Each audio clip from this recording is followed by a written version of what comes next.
পবিত্র কোরআনুল কারীমের কিছু মুআজিজা নিয়ে আজকে আমরা আলোচনা শুনব ইনশাআল্লাহ। ওয়া মা তাওফীকি ইল্লা বিল্লাহ আলাইহি তাওয়াক্কালতু ওয়া ইলাইহি উনীব। পবিত্র কোরআন হচ্ছে বিশ্ব মানবতার জন্য একটি মুক্তির সনদ, একটি মুক্তির গ্রন্থ, কিতাব। এই কোরআনুল কারীমের অনেক নাম রয়েছে। আল্লামা জালালউদ্দিন সুয়ুতি রাহিমাহুল্লাহ তিনি তার কিতাবের মধ্যে কোরআনুল কারীমের প্রায় 50টির মতো নাম উল্লেখ করেছেন। এই 50টি নামের মধ্যে সবচাইতে প্রসিদ্ধ যে নামটি, সেই নামটি হলো আল কোরআন। এই কোরআন শব্দটি করনুন অথবা মাকরুন শব্দ থেকে এসেছে। যদি করনুন শব্দ থেকে আসে তাহলে তার অর্থ দ্বারায় পঠিত, কোরআন পঠিত। কোরআনকে এই নামে কেন নামকরণ করা হয়েছে? যেহেতু কোরআন জিবরাইল আলাইহিস সালাতু ওয়াস সালাম কর্তৃক মুহাম্মদ সাল্লাল্লাহু আলাইহি ওয়াসাল্লামের সামনে পঠিত হয়েছে, এই জন্য কোরআনকে কোরআন বলা হয়। তাছাড়া এই কথা সবার কাছে শতশুদ্ধ দিবালোকের ন্যায় স্পষ্ট যে এই কোরআন হলো পৃথিবীর মধ্যে সর্ববৃহৎ, সবচাইতে বহুল পঠিত একটি কিতাব। তার নাম হলো কোরআন। কোরআন অবতীর্ণ হওয়ার সময় থেকে শুরু করে আজ পর্যন্ত এই কোরআনকে নিয়ে মুক্তব, মাদ্রাসা, স্কুল, কলেজ, ইউনিভার্সিটি এবং বিজ্ঞান গাড়ি অধ্যয়ন, পাঠন, পঠন, ব্যাখ্যা, বিশ্লেষণ চলছেই। এই পৃথিবীর প্রায় 200 কোটি মুসলমান তারা প্রতিদিন নামাজের মধ্যে এই কোরআন তেলাওয়াত করছে। ফরজ নামাজের মধ্যে, ওয়াজিব নামাজের মধ্যে, সুন্নত নামাজের মধ্যে, নফল নামাজের মধ্যে এই কোরআন তেলাওয়াত করছে। এক কথায় কোরআন হচ্ছে পৃথিবীর মধ্যে সর্ববৃহৎ, সবচাইতে বহুল পঠিত একটি কিতাব। কোরআনের চাইতে এত পাঠন, পঠন, অধ্যয়ন, বিশ্লেষণ, ব্যাখ্যা, বিশ্লেষণ এমন দ্বিতীয় একটি কিতাব এই পৃথিবীর মধ্যে আজ পর্যন্ত সৃষ্টি হয়নি, কিয়ামত পর্যন্ত হবেও না। ঠিক কিনা বলেন? কোরআন শব্দটা যদি মাকরুন শব্দ থেকে আসে তাহলে তার অর্থ হলো মিলিত। যেহেতু কোরআনুল কারীমের একটি পারা আরেকটি পারার সাথে মিলিত, একটি সূরা আরেকটি সূরার সাথে মিলিত, একটি আয়াত আরেকটি আয়াতের সাথে মিলিত, একটি শব্দ আরেকটি শব্দের সাথে মিলিত, একটি অক্ষর আরেকটি অক্ষরের সাথে মিলিত। এই জন্য কোরআনকে কোরআন বলা হয়। সুবহানাল্লাহ। এই কোরআনুল কারীমের মধ্যে সর্বপ্রথম অবতীর্ণ আয়াত হলো 5টি। কয়টি? 5টি আয়াত। সর্বপ্রথম হেরা গুহার মধ্যে যখন আল্লাহর নবী ছিলেন তখন 5টি আয়াত সর্বপ্রথম অবতীর্ণ হয়েছে। সেই 5টি আয়াত আছে কোরআনুল কারীমের 30তম পারার সূরাতুল আলাকের মধ্যে। সেই 5টি আয়াত হলো ইকরা বিসমি রাব্বিকাল্লাযী খলাক, খলাকাল ইনসানা মিন আলাক, ইকরা ওয়া রাব্বুকাল আকরাম, আল্লাযী আল্লামা বিল কলম, আল্লামাল ইনসানা মা লাম ইয়ালাম। এই 5টি আয়াত কোরআনুল কারীমের মধ্যে সর্বপ্রথম অবতীর্ণ হয়েছে। তারপর ক্রমে ক্রমে অল্প অল্প করে দীর্ঘ 23 বছরে এই কোরআনুল কারীম পৃথিবীর মধ্যে অবতীর্ণ কমপ্লিট হয়েছে। সুবহানাল্লাহ। এখন প্রশ্ন হলো, আল্লাহ রাব্বুল আলামিন তিনি তো পারতেন পুরা কোরআনটাকে অন্যান্য ধর্মীয় কিতাব যেরকম ভাবে একসাথে দিয়ে দিয়েছেন, পুরা কোরআনটাকে একসাথে তিনি অবতীর্ণ করতে পারতেন, কিন্তু তা না করে তিনি আস্তে আস্তে অল্প অল্প করে দীর্ঘ 23 বছরে কেন কোরআনুল কারীম অবতীর্ণ করলেন? এরকম প্রশ্ন আসতে পারে কিনা? অন্যান্য ধর্মের কিতাবগুলি একসাথে দিয়ে দিয়েছে, আর কোরআন কারীম 23 বছর লাগছে অবতীর্ণ হতে। 6663টি আয়াত পৃথিবীর মধ্যে আসতে কয় বছর লাগছে? 23 বছর অবতীর্ণ হয়েছে। আল্লাহ তো পারতেন একসাথে পুরা কোরআনটাকে দিয়ে দিতে, কিন্তু তা না করে দীর্ঘ 23 বছরে আস্তে আস্তে অল্প অল্প করে কেন অবতীর্ণ করলেন? তার কারণ কি?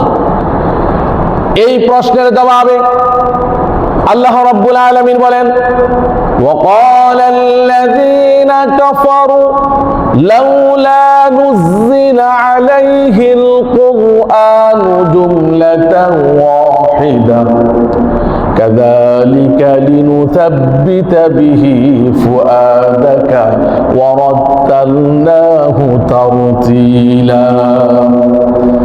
কাফেররা বলতো, এই কোরআন কেন একসাথে অবতীর্ণ হলো না?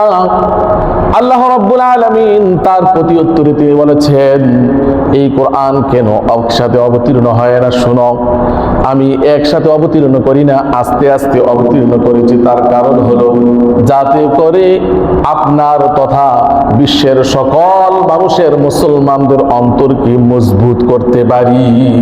সুবহানাল্লাহ।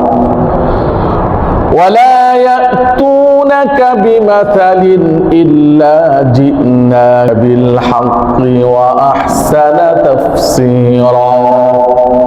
আর তারা কাফের মুশরিকরা তারা আপনার কাছে যেই কোনো সমস্যা নিয়ে আসুন না কেন, যাতে করে সুষ্ঠু সমাধান এবং সুন্দর ব্যাখ্যা আমি দিতে পারি, এই জন্য কোরআনুল কারীম একসাথে অবতীর্ণ করি না, আস্তে আস্তে ক্রমে ক্রমে দীর্ঘ 23 বছরে আমি পুরা কোরআনুল কারীম অবতীর্ণ করেছি।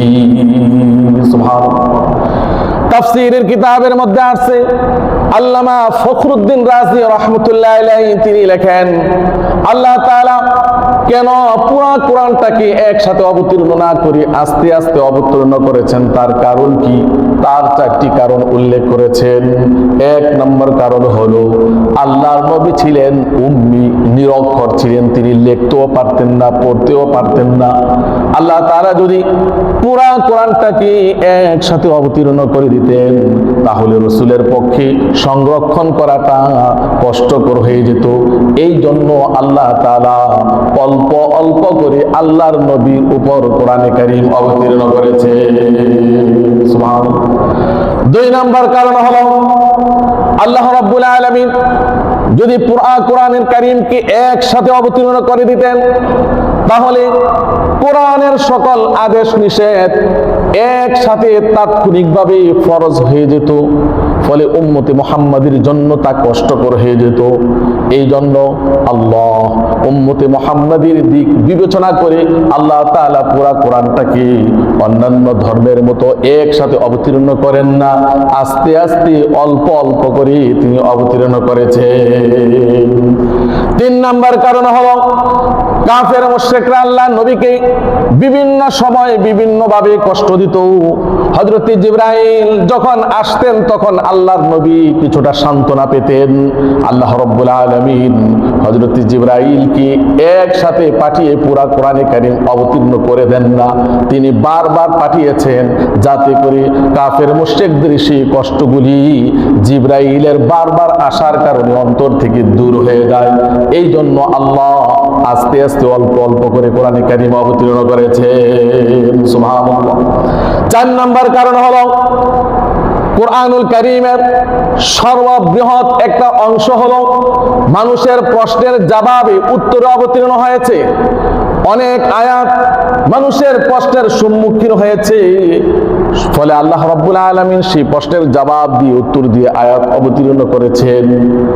যদি একসাথে পুরা কোরআনে কারীম অবতীর্ণ করে দিতেন তাহলে এই প্রশ্নের উত্তরগুলি তো মানুষ খুঁজে পেত না।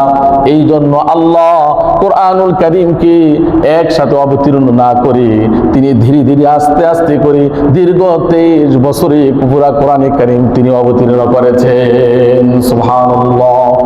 কোরআনুল কারীম পৃথিবীর মধ্যে আসছে ওহীর মাধ্যমে। কিসের মাধ্যমে আসছে? ওহী হলো আল্লাহ প্রদত্ত বিশেষ জ্ঞান, যেই জ্ঞানটা একমাত্র আল্লাহ তাআলা যাকে মনোনয়ন দেন, আল্লাহ তাআলা যাকে মনোনীত করেন তাকেই এই জ্ঞানটা দান করেন। তো কোরআনুল কারীম পৃথিবীর মধ্যে আসছে ওহীর মাধ্যমে। ওহী কি এটা আমরা জানি না। ওহী শব্দের শাব্দিক অর্থ হলো ইলামুন ফি খাফাইন, গোপনে কাউকে কোনো জিনিস জানিয়ে দেওয়া।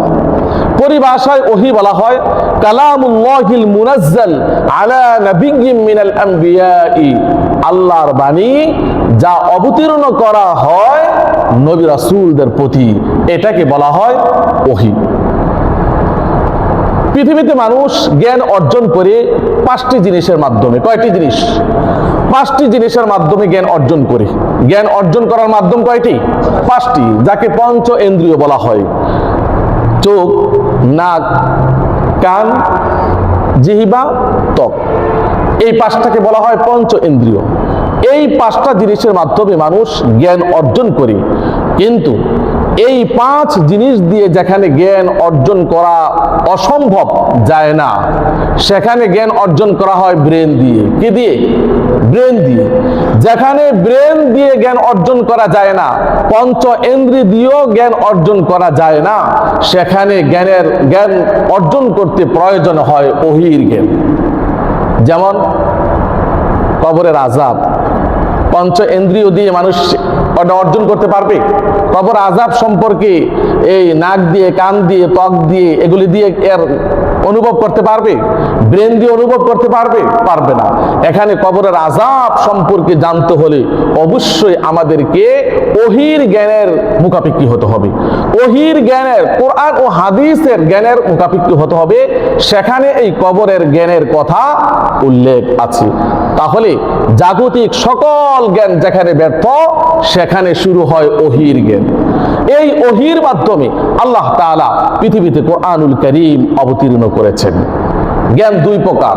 পৃথিবীতে যত জ্ঞান আছে সব জ্ঞান হচ্ছে 2 প্রকার। কয় প্রকার? ওহী ভিত্তিক জ্ঞান, গায়রে ওহী ভিত্তিক জ্ঞান। ওহীর জ্ঞান আসে আল্লাহ রাব্বুল আলামিনের পক্ষ থেকে, আল্লাহ যাকে পছন্দ করেন তার কাছেই। এই জ্ঞানটা আবার 2 প্রকার। ওহিয়ে মাতলু, ওহিয়ে গায়রে মাতলু।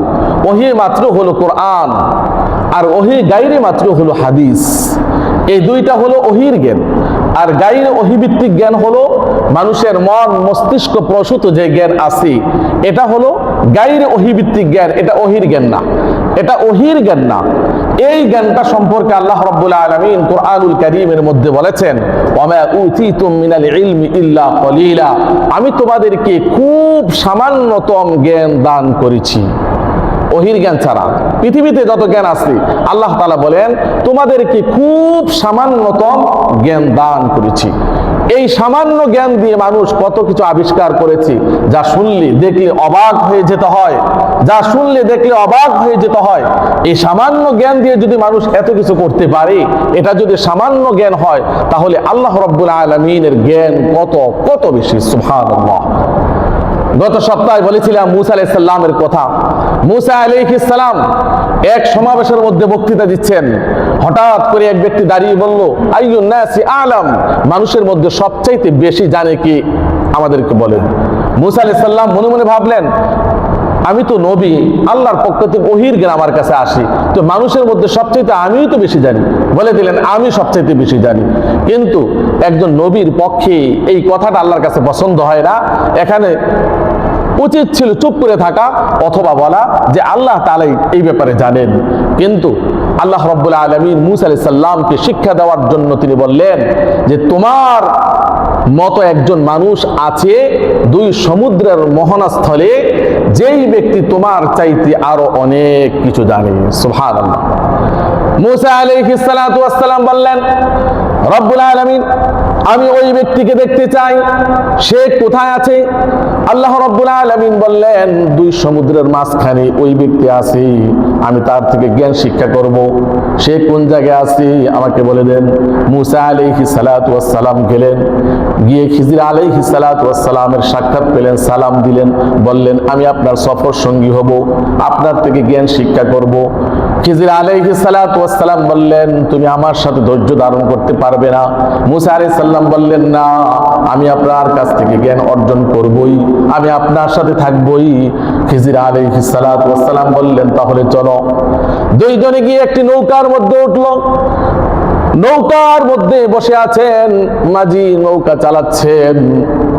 খিজির আলাইহিস সালাতু ওয়াস সালাম দেখলেন নৌকার এক পাশে একটা পাখি, চড়ুই পাখি বসে বসে সমুদ্রের থেকে পানি তুলে খাচ্ছে, নদীর থেকে পানি তুলে খাচ্ছে।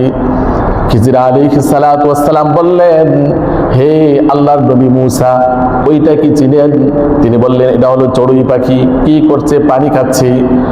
খিজির আলাইহিস সালাতু ওয়াস সালাম বললেন, আপনি শুনুন, এই চড়ুই পাখিটা সমুদ্র থেকে যেই পরিমাণ ঠোঁট দিয়ে পানি তুলছে, আমার আপনার জ্ঞান, সমস্ত পৃথিবীর জ্ঞান, এর চাইতে আরো কম আল্লাহ রাব্বুল আলামিন দান করেছেন। সুবহানাল্লাহ, এর চাইতে আরো কম দান করেছেন। তাহলে মানুষের যদি হয় এই জ্ঞান, তাহলে আল্লাহ রাব্বুল আলামিনের জ্ঞান কত কত বেশি। সেই আল্লাহর পক্ষ থেকে এসেছে পবিত্র কোরআন। সেই আল্লাহর পক্ষ থেকে কি আসছে? পবিত্র কোরআন। কিসের মাধ্যমে? নবী ওহীর মাধ্যমে। ওহীর মাধ্যমে এই কোরআন অবতীর্ণ হয়েছে। এই পৃথিবীতে আল্লাহ তাআলা অসংখ্য নবী রাসূলকে প্রেরণ করেছেন। সব নবী রাসূলকে কিছু বিশেষ ক্ষমতা দিয়েছেন, বিশেষ মুজিজা দিয়েছেন, অলৌকিক কিছু ঘটনা দিয়েছেন, যার মাধ্যমে ওই যুগের মানুষকে পরাস্ত করে দিয়েছেন, হতভম্ব করে দিয়েছেন। সব নবীদেরকে দিয়েছেন কম বেশ। কিতাবের মধ্যে আছে আল্লাহর নবীকে আল্লাহ রাব্বুল আলামিন 3000-এর চাইতে বেশি মুজিজা দান করেছেন। তার মধ্যে সবচাইতে বড় মুজিজা হলো আল কোরআন। তার মধ্যে সবচাইতে বড় মুজিজার নাম কি? আল কোরআন। সুলাইমান আলাইহিস সালাতু ওয়াস সালামকে আল্লাহ তাআলা মুজিজা দিয়েছেন। তিনি সিংহাসনের মধ্যে বসতেন, বাতাসকে বলতেন, বাতাস এই সিংহাসন যেখানে ইচ্ছা সেখানে নিয়ে যেত। মূসা আলাইহিস সালাতু ওয়াস সালামকে মুজিজা দিয়েছেন, লাঠি যখন মাটিতে ছেড়ে দিতেন তা সাপ হয়ে যেত। দাউদ আলাইহিস সালাতু ওয়াস সালামকে মুজিজা দিয়েছেন, লোহা যখন হাতের মুঠার মধ্যে নিয়ে চাপ দিত তা মোমের মতো অগলিত বিগলিত হয়ে যেত, তা দিয়ে যা ইচ্ছা তাই তিনি তৈরি করতে পারতেন। ঈসা আলাইহিস সালাতু ওয়াস সালামকে মুজিজা দিয়েছেন, তিনি জন্মান্ধ কুষ্ঠ রোগীকে যখন হাত বুলাতেন সঙ্গে সঙ্গে জন্মান্ধ এবং কুষ্ঠ রোগী ভালো হয়ে যেত। নবীরা দুনিয়ার থেকে চলে গিয়েছে, তাদের সাথে সাথে তাদের মুজিজাও দুনিয়ার থেকে চলে গিয়েছে। আজ কেউ সিংহাসনের মধ্যে উঠলে সেই সিংহাসন বাতাসে উড়িয়ে নিবে না। আজ কেউ লাঠি ছেড়ে দিলে সেটা সাপ হবে না। আজ কেউ লোহার মধ্যে চাপ দিলে সেটা মোমের মতো বিগলিত হবে না। আজ কেউ জন্মান্ধ কুষ্ঠ রোগীর চোখের মধ্যে, দেহের মধ্যে হাত দিলে তা ভালো হবে না। তার মানে নবীরা চলে গিয়েছে, নবীদের সাথে সাথে তাদের মুজিজাও দুনিয়ার থেকে চলে গেছে, কিন্তু আল্লাহর নবী চলে গেছেন। আল্লাহর নবীকে যে মুজিজা দিয়েছেন আল কোরআন, তা আজও অপরিবর্তিত অবস্থায়, অক্ষত অবস্থায় পৃথিবীর মধ্যে রয়েছে এবং কিয়ামত পর্যন্ত এরকম ভাবেই থাকবে। সুবহানাল্লাহ। আল্লাহ রাব্বুল আলামিন কোরআনুল কারীমকে এমন একটি সময় অবতীর্ণ করেছেন যেই সময় সবচাইতে বেশি তৎকালীন যুগে সাহিত্যবিদ্যার চর্চা ছিল। মানুষ একটি কবিতা রচনা করে চ্যালেঞ্জ করত, এরকম কে একটা বানিয়ে দিতে পারবে। একটা রচনা তৈরি করে চ্যালেঞ্জ করত, কে এরকম বানিয়ে দিতে পারবে। সবাই এরকম ভাবে চ্যালেঞ্জ করত, অহংকার করত।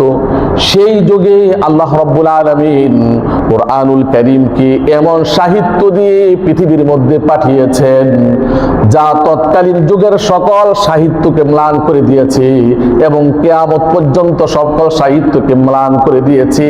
এমন সাহিত্য তৎকালীন যুগেও ছিল না, এখনো নেই, এবং কিয়ামত পর্যন্ত এমন সাহিত্য কোনোদিন সৃষ্টি হবে না। সুবহানাল্লাহ। আল্লাহ রাব্বুল আলামিন কোরআনুল কারীমের শুরুতে বলে দিয়েছেন, যালিকাল কিতাবু লা রাইবা ফী। কোরআন হচ্ছে এমন একটি কিতাব যেই কিতাবের মধ্যে কোনো সংশয় নেই, কোনো ভুল নেই। পৃথিবীতে মানুষ যত কিতাব রচনা করে শুরুতে অপারগতা স্বীকার করে লেখে, আমি তো আমার সাধ্য অনুযায়ী চেষ্টা করলাম নির্ভুল লেখার জন্য, নির্ভুল তথ্য দেওয়ার জন্য। যদি কোনো জ্ঞানী ব্যক্তির নিকটে যদি কোনো তথ্য যদি ভুল ধরা পড়ে, জানিয়ে দিলে এটা আমি সংশোধন করে নিব, এরকম লেখে কিতাবের শুরুতে, বইয়ের শুরুতে। কিন্তু আল্লাহ রাব্বুল আলামিন কোরআনুল কারীম অবতীর্ণ করে বলে দিয়েছেন, যালিকাল কিতাবু লা রাইবা ফী। এটা এমন একটা কিতাব যেই কিতাবের মধ্যে শাব্দিক, আক্ষরিক, তাত্ত্বিক কোনো ভুল, কোনো সংশয় এই কিতাবের মধ্যে নেই। সুবহানাল্লাহ। এমন একটা কিতাব। কোরআন যখন অবতীর্ণ হয় তখন কাফের মুশরিকরা বলতে লাগলো যে এটা মুহাম্মদের বানানো একটা কিতাব, মুহাম্মদের বানানো একটা কিতাব। আল্লাহর রাসূল খুব অসন্তুষ্ট হতেন। আল্লাহর রাসূল যখন অসন্তুষ্ট হতেন তখন আল্লাহর কুদরতি দিলের মধ্যে গিয়ে লাগে। আল্লাহ রাব্বুল আলামিন তাদের সেই কটূক্তির জবাবে কোরআনুল কারীমের মধ্যে তাদের সামনে 3টা চ্যালেঞ্জ ছুটে দিয়েছেন। 1 নম্বর চ্যালেঞ্জ হলো, তোমরা তো বলো এটা মুহাম্মদের রচনা, মানুষের রচনা কি? তো তাহলে 1 নম্বর চ্যালেঞ্জ তোমরা গ্রহণ করো, কুল লা ইন ইজতামাআতিল ইনসু ওয়াল জিন আলা আন ইয়াতু বিমিথলি হাযাল কুরআন লা ইয়াতুনা বিমিথলিহি ওয়ালাউ কানা বা'দুহুম লিবা'দিন যাহিরা। যদি তোমরা মনে করো এটা মানুষের রচিত গ্রন্থ, তাহলে পৃথিবীতে যত জিন আছে, যত ইনসান আছে, সবগুলিকে একত্রিত করে এরকম একটা বই রচনা করো, লা ইয়াতুনা বিমিথলিহি। বাস্তবিক কথা হলো তারা এটা পারবে না, আল্লাহ নিজে বলে দিয়েছেন। তাহলে আল্লাহ তাআলা এরকম একটা গ্রন্থ রচনা করার জন্য প্রথম চ্যালেঞ্জ ছুড়ে দিয়েছেন। দ্বিতীয় চ্যালেঞ্জ হলো, কুল ফাতু বিআশরি সুওয়ারিন মিথলিহি। যদি পুরা কোরআনে কারীম এরকম একটা গ্রন্থ তোমরা রচনা করে না নিয়ে আসতে পারো, তাহলে তোমরা একটা কাজ করো, এই গ্রন্থের মধ্যে 10টা সূরার মতো এরকম 10টা সূরা তোমরা বানিয়ে নিয়ে আসো। এটারও মোকাবেলা করতে পারলো না।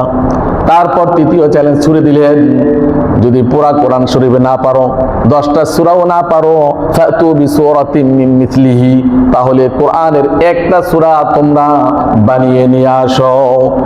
এই চ্যালেঞ্জ মোকাবেলা করার জন্য অনেকে চেষ্টা করেছে, কিন্তু শেষ পর্যন্ত ব্যর্থ হয়েছে। বলতে বাধ্য হয়েছে, লাইসা হাযা মিন কালামিল বাশার। এটা মানব রচিত কোনো গ্রন্থ নয়, এটা আল্লাহ প্রদত্ত গ্রন্থ ছাড়া আর কিছুই হবে না। সুবহানাল্লাহ।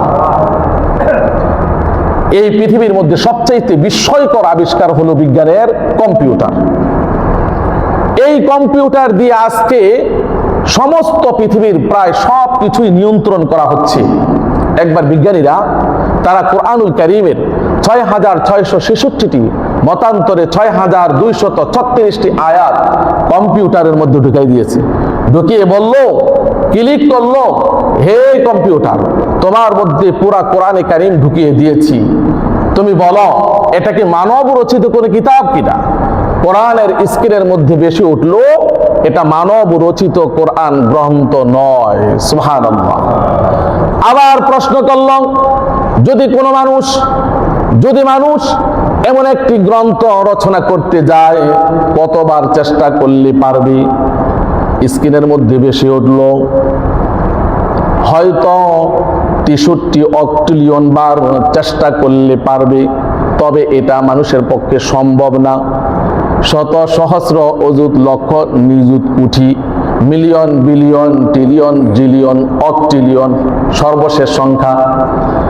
1 অক্টিলিয়ন যদি মানুষ চেষ্টা করে তাহলে হাজার হাজার লক্ষ লক্ষ কোটি কোটি বছর সে বাঁচতে হবে, মরতে হবে, বাঁচতে হবে, মরতে হবে। আসল কথা হলো এটা মানব রচিত গ্রন্থ নয়, আর এটা চেষ্টা করে মানুষ এরকম একটা গ্রন্থ কখনো তারা রচনা করতে পারবে না। সুবহানাল্লাহ। কম্পিউটার তার জবাব দিয়ে দিয়েছে, কখনো পারবে না। মানুষের পক্ষে এমন একটা কিতাব রচনা করা কখনো সম্ভব নয়। এটা হলো এমন একটি গ্রন্থ। একবার কানাডিয়ান এক নাবিক, সমুদ্র বিজ্ঞানী, তার একজন মুসলিম বন্ধু ছিল। কানাডিয়ান নাবিককে একটা কোরআনের ইংলিশ ভার্সন দিল। বলল, বন্ধু, জীবনেতে অনেক কিতাব, অনেক বই পড়েছো, পড়ে বিজ্ঞানী হয়েছ, তোমাকে একটা গ্রন্থ দিলাম, একটা কিতাব দিলাম, এটা একবার পড়ো, পরে জানাবে যে তোমার কাছে কেমন লাগলো।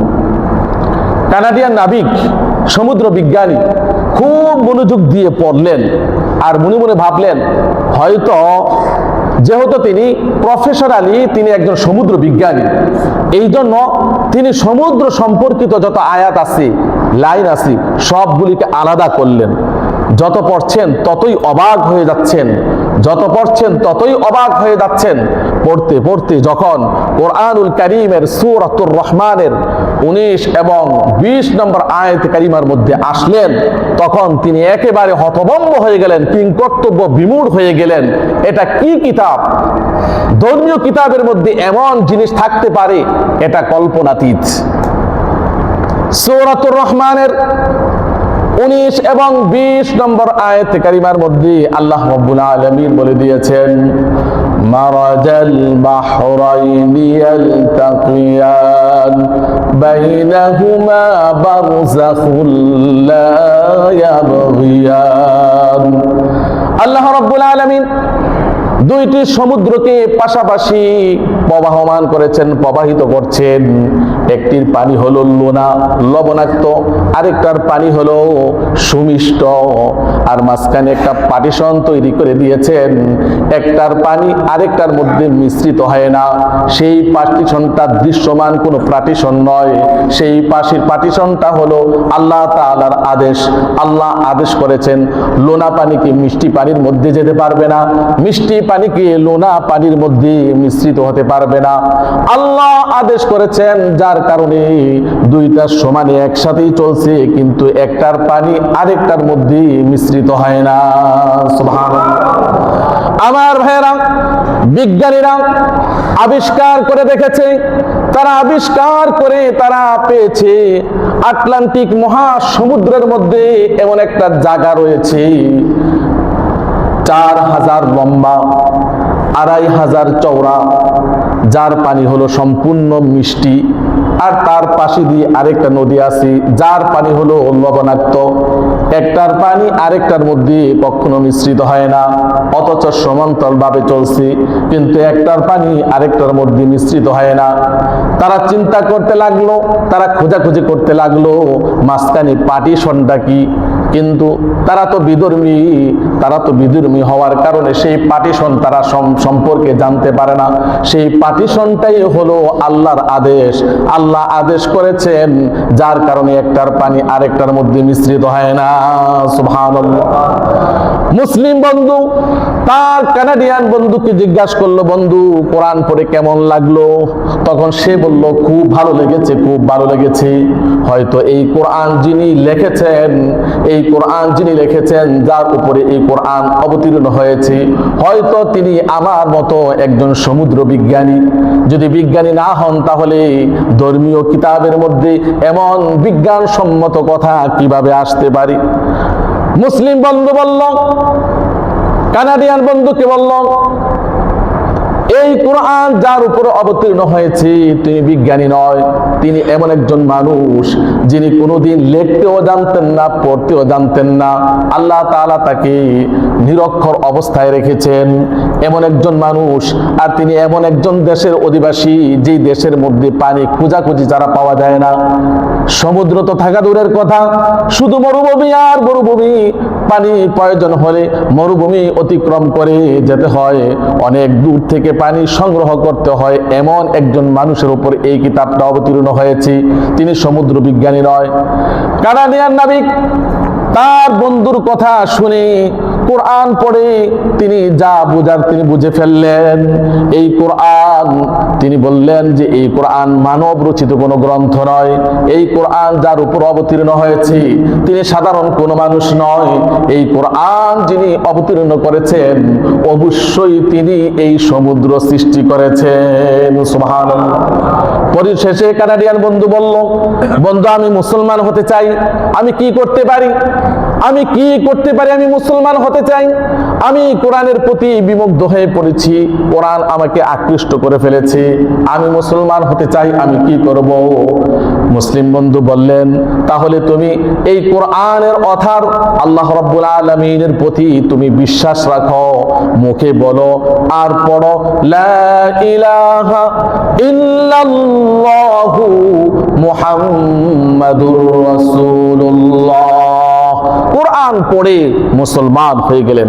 এভাবে করে প্রতিদিন পৃথিবীর কোনো না কোনো জায়গার মধ্যে কোরআন পড়ে কোরআন নিয়ে চিন্তা ভাবনা করে বিধর্মীরা মুসলমান হয়ে যাচ্ছে। কিন্তু মুসলমান হয়ে যাওয়ার পিছনে কিছু মানুষ আছে, বাধা সৃষ্টি করে আছে। তারা কোরআনকে বলে সন্ত্রাসের কিতাব, বলে কিনা বলেন? কোরআনকে বলে সন্ত্রাসের কিতাব। আসলে কোরআন সন্ত্রাসের কিতাব নয়, কোরআন হচ্ছে সন্ত্রাস মূলোৎপাটনের কিতাব। কোরআন পড়ে কেউ সন্ত্রাসী হতে পারে না, বরং কোরআন সন্ত্রাস মূলোৎপাটন করে। আমার ভাইরা, কোরআনুল কারীমের মধ্যে আল্লাহ রাব্বুল আলামিন বলেছেন, ইন্না নাহনু নাযালনা যিকরা ওয়া ইন্না লাহু লাহাফিজুন। আমি কোরআন অবতীর্ণ করেছি আর এই কোরআনের হেফাজতের দায়িত্ব আমি নিয়েছি। এই আয়াতের অধীনে তাফসীরে কুরতুবীর মধ্যে একটি ঘটনা এসেছে। আব্বাসীয় খলিফা আবু জাফর আব্দুল্লাহ আল মামুন তিনি মাঝে মাঝে তার দরবারের মধ্যে শিক্ষণীয় বিষয় নিয়ে তর্ক বিতর্কের সেমিনার করতেন। এই সেমিনারের মধ্যে তৎকালীন দেশের এবং পৃথিবীর বিভিন্ন পণ্ডিত যারা আছে, দার্শনিক যারা আছে, তারা এসে এখানে আলোচনা করত।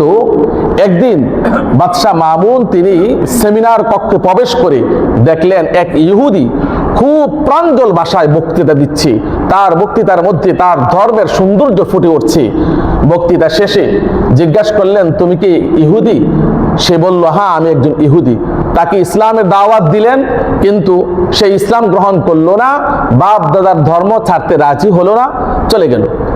পরবর্তী বছর যখন আবার এই আয়োজন করলেন, ওই ব্যক্তি আজ তার বক্তৃতার মধ্যে ইসলাম ধর্মের সৌন্দর্য ফুটে উঠছে। জিজ্ঞাসা করলেন, গত বছর ছিল ইহুদি ধর্মের সৌন্দর্য, আজ ইসলাম ধর্মের সৌন্দর্য ফুটে উঠছে। বক্তৃতা শেষে জিজ্ঞাসা করলেন, ভাই গত বছর তোমার মুখ দিয়ে যা শুনছি এবছর তা পেলাম না, এবার ইসলাম ধর্মের সৌন্দর্য তোমার মুখ দিয়ে বের হচ্ছে, তার কারণ কি? তুমি কি মুসলমান হয়েছ? ওই ব্যক্তি বলল, ইহুদি বলল, হ্যাঁ আমি মুসলমান হয়ে গেছি। তাহলে তুমি কিভাবে মুসলমান হইলে আমাদেরকে একটু জানাবে? তখন ইহুদি পণ্ডিত বলল, আমি এখান থেকে যাওয়ার পর আমি সব ধর্মের ধর্মীয় কিতাবগুলি জমা করলাম। পৃথিবীর মধ্যে আসমানি ধর্মীয় কিতাব কয়টি? 104টি।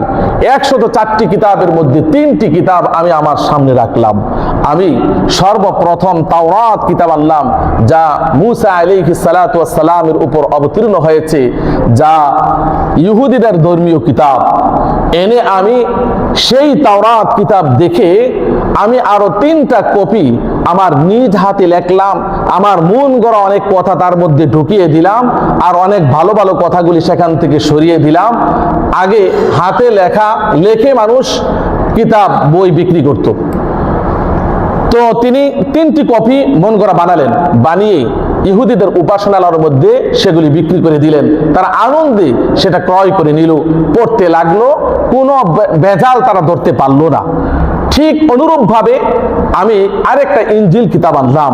আনার পর এর মধ্যে আমার মন গড়া কথা ঢুকিয়ে দিলাম। আমি এর মধ্যে কিছু ভালো কথা আছে, সেগুলি বের করে দিলাম, ভেজাল যুক্ত করে ফেললাম, ফেলে এরকম ভাবে 3টা কপি আমি তৈরি করেছি, করে আমি খ্রিস্টান ধর্মের উপাসনার মধ্যে গিয়ে এটা বিক্রি করে দিলাম। তারা এই ভেজাল যুক্ত ইনজিল কিতাব নিয়ে গেল। তারপর আমি কোরআন মাজিদ এনেছি, এনে নিজ হাতে আমি এরকম 3টা কপি লিখেছি। লিখতে গিয়ে অনেক মন গড়া কথা এর মধ্যে ঢুকিয়ে দিয়েছি, আর অনেক ভালো ভালো কথা এখান থেকে বের করে দিয়েছি। এই 3টা কপি নিয়ে মুসলমানদের ধর্মীয় উপাসনালয় মসজিদের মধ্যে গিয়ে তা বিক্রি করা দেওয়ার জন্য অনেক চেষ্টা করলাম, কিন্তু মানুষ তা ধরে ধরে খুলে রেখে চলে যায়। মানে তারা বুঝে ফেলছে এর মধ্যে কোনো ভেজাল আছে, এই জন্য কেউ ক্রয় করে না। আমি অনেক চেষ্টা করেছি বিক্রি করার জন্য, কিন্তু কোনোভাবেই বিক্রি করতে পারলাম না। বাদশা জাহাপনা, আপনি শুনুন, আমি ব্যর্থ হয়ে আমার মনের ভিতরে বিশ্বাস চলে আসলো ভেজাল যুক্ত তাওরাত চলতে পারে, ভেজাল যুক্ত ইনজিল চলতে পারে, কিন্তু কোরআন চলতে পারে না। কারণ এই কোরআন অবতীর্ণ হয়েছে আল্লাহর পক্ষ থেকে, তা কিয়ামত পর্যন্ত অপরিবর্তিত অবস্থায় থাকবে। এই জন্য কোরআনের বিশুদ্ধতা দেখে আমি কোরআনের প্রতি মুগ্ধ হয়ে আমি ইসলাম গ্রহণ করে ফেলেছি। সুবহানাল্লাহ। ভাইয়েরা আমার, কোরআন মাজিদ হচ্ছে এমন একটি কিতাব, সূরা ইউনূসের মধ্যে আল্লাহ রাব্বুল আলামিন বলেন, فَالْيَوْمَ نُنَجِّيكَ بِبَدَنِكَ لِتَكُونَ لِمَنْ خَلْفَكَ آيَةً وَإِنَّ كَثِيرًا مِنَ النَّاسِ عَنْ آيَاتِنَا لَغَافِلُونَ। আল্লাহ রাব্বুল আলামিন বলেন, আমি ফেরাউনের দেহটাকে আমি সংরক্ষণ করব, তার পরবর্তীতে যারা আসবে তাদের জন্য শিক্ষণীয় বিষয় হিসাবে আমি তা রেখে দেব। কিন্তু অধিকাংশ মানুষ আছে আল্লাহর আয়াতগুলি নিদর্শনগুলি দেখে কিন্তু বেখেয়াল হয়ে থাকে। কুরআনুল কারীম অবতীর্ণ হয়েছে আজ থেকে 1500 বছর পূর্বে, আর এই ঘটনাটা সংঘটিত হয়েছে কোরআন অবতীর্ণ হওয়ার হাজার হাজার বছর পূর্বে। এই ঘটনাটা সংঘটিত হয়েছে।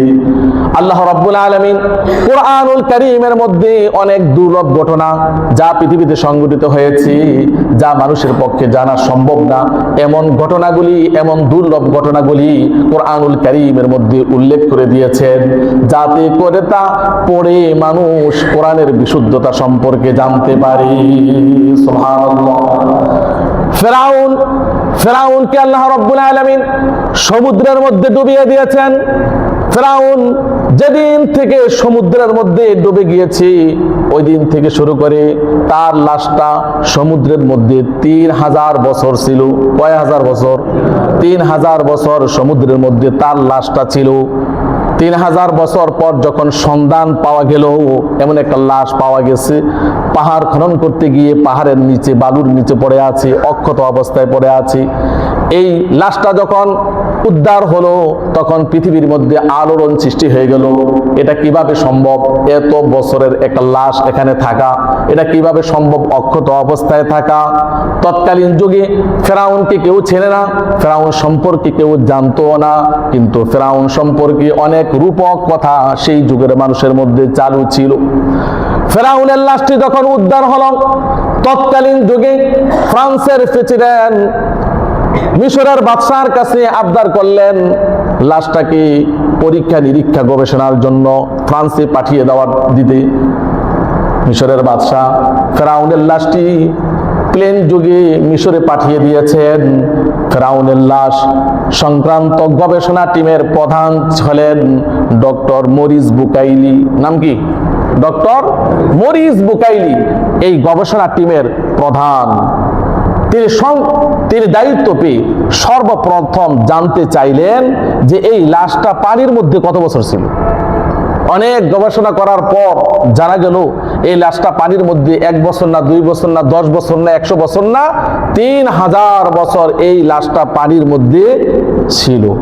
তারপর জানতে চাইলেন যে এই লাশটা কিভাবে এখানে মৃত্যুবরণ করলো। অনেক গবেষণা করার পর জানা গেল, তথ্য বের হয়ে আসলো, এই লাশটা পানির মধ্যে ডুবে মারা গেছে। কেউ স্থলে এনে মেরে ফেলায় না, ষড়যন্ত্র করে ফেলায় না, বরং পানির মধ্যে ডুবে মারা গেছে। দ্বিতীয় নম্বর তথ্য বের হয়ে আসলো।